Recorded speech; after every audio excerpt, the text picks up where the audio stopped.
২০২৬-২৭ অর্থবছরের বাজেটে বিনা প্রশ্নে কালো টাকা সাদা করার সুযোগ দিচ্ছে সরকার। বিশেষ করে আবাসন খাতে জমি, বিল্ডিং বা ফ্ল্যাট কেনাবেচার ক্ষেত্রে দলিল মূল্যের চেয়ে প্রকৃত মূল্য বেশি হলে স্বপ্রণোদিত হয়ে ঘোষণা দেওয়ার মাধ্যমে অপ্রদর্শিত অতিরিক্ত অর্থ নিয়মিত কর পরিশোধ করে বৈধ করা যাবে। এ সুবিধা ক্রেতা ও বিক্রেতা উভয়ের জন্যই প্রযোজ্য হবে।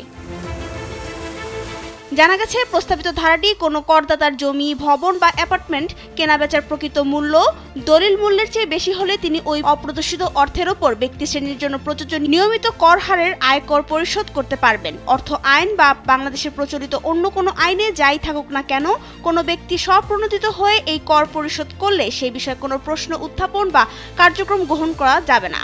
তবে এ ধরনের কার্যক্রমের জন্য আদালতে আগে থেকেই দোষী সাব্যস্ত কোনো ব্যক্তি এই সুবিধা পাবেন না। এদিকে কালো টাকা সাদা করার সুযোগ দেওয়াকে অসাংবিধানিক, দুর্নীতি সহায়ক ও বৈষম্যমূলক বলে মনে করে ট্রান্সপারেন্সি ইন্টারন্যাশনাল বাংলাদেশ টিআইবি। সংস্থাটির নির্বাহী পরিচালক ডক্টর ইফতেখারুজ্জামানের মতে, এমন সিদ্ধান্ত রাষ্ট্রীয় পৃষ্ঠপোষকতায় দুর্নীতি ও অনিয়মকে স্বাভাবিকতায় পরিণত করা শামিল। নাবিলা রহিম, সময়ের আলো।